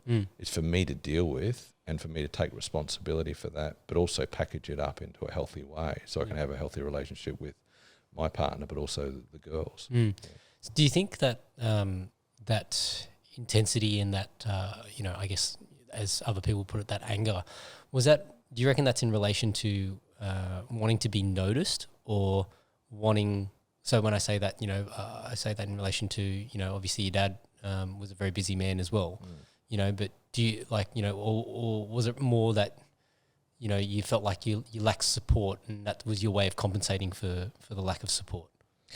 It's a bit like, you know, in the world of therapy, people talk about onion layers. You know, you keep peeling back the onion layer. I think right at the depth of it is ultimately a sense of feeling unlovable, of not being given unconditional love. You know, so to have a relationship, for example, with a father where he's never said he loves you, I mean, that's important for kids to hear. And it's not only important for them to hear it, but it's also important to see those actions of mum and dad love me no matter what. Right? So it's like, you know, I didn't get those experiences. I think at the bottom, I know that they loved me, but maybe they didn't tell me, and maybe they didn't show it, and maybe they actually just weren't good parents. But that's not my you know, I'm not holding them in judgment. You know, it's just like, but the reality of that So when we're growing up, and we didn't have the ability back then to understand that fully, we're just growing into those experiences. And then there's all sorts of, is it grief? Is it sorrow? Is it, sadness? Is it anger? Is it fury? We're processing all those things. Plus, we're growing up. We're stepping from an adolescence into manhood. Yeah. And we're having these sort of feelings coming up. And is it okay to express my masculinity? Is it okay to play out with rage on the football field? Yeah. Is it okay to get in the fight in the pub? Yep. If someone spills a drink on me, and what are my feelings associated with that in the aftermath? So it's all those sorts of things, and I think I've gone through that journey. And I've gone through that journey because I needed to, but also I needed to personally, but I also needed to in the sense of becoming a better partner and and I wanted to be a good dad. I could not have a situation with bringing up girls where those patterns of behaviour were being replicated again. It's not fair on them, and they're not healthy patterns that I appreciated anyway. And it's my responsibility to deal with them. Yeah. So then from that perspective, when the girls came along into your life, was there a big paradigm shift for you? And I guess the way I would word it is, when I think about, when my first daughter came into the world, the emotions were so raw, attached to it. And, and people might say it's sexist or whatever, but I had two very different feelings compared to my daughter and my son. With my girls, I got this feeling of, wanting to protect them. And that's a very primal sort of instinct. Absolutely. Right. And then with my son, you have this feeling of that, you want him to be a tough boy, and I feel like, part of the journey as a parent is tempering that and realizing that, hey, the girls won't grow to their fullest if you wrap them in cotton wool. Yep. And likewise, your boy won't be as tough as you want him to be if you don't love him and provide him that loving sort of nurturing relationship as well. I feel like it's those things are instilled in them through consistency. They're instilled in them through, being consistent in how you approach your parenting as well, and the support and love that you give, so that they have the confidence, and they get good at things. Because I think ultimately, competence leads to confidence, right? If they're good at something, then that's going to make them more obsessed about doing that thing more and getting better at it, right? Yeah. So I guess for you as a dad, so you would have still been, working pretty full on, in the corporate advisory space. Yeah. Had kids, and then later on got sick, and then that would have changed your perspective on things as well. I guess, can you sort of talk about those sort of three different segments? There was definitely the protector, because that had been there for me right from the very start. It was a consistent pattern, a behavioural pattern that I had that played out right through my whole life. Yep. As a kid, going into the corporate world, and now as a parent. Yeah. So the protector role was always there, and when I had the girls, I there was a recurring dream that used to come up, and it was of me protecting the girls, and when I had this dream, I would leap out of the bed, and so in the first time it happened was when Olivia was a baby, and she was actually sleeping in the bed with Sal and I, and I was in the middle of this dream. And I actually leapt up out of the bed, dove over the bed, landed on the floor, nearly dislocated my shoulder, and I'm writhing on the ground in pain. And Sal's like, "What are you doing?" Sort of thing. And I'm like, "Oh, what? I don't know." But effectively, it was the pram getting away at a train station and almost going onto the train. I had to dive and grab this pram, right? And it's this theme that's played out in various sort of dreams over the years, and as this protector of it, and it's something I'm acutely aware of as the protector of the girls, particularly with the world in the state that it is, and it's a pretty scary place even for an adult, let alone a child. And we're seeing that reflected now in a whole lot of statistics, particularly that I'm obviously cognizant of with the girls around, their mental health and and self-esteem issues and social media and all those sorts of things. So that definitely played out, that sort of protector role. But I also needed to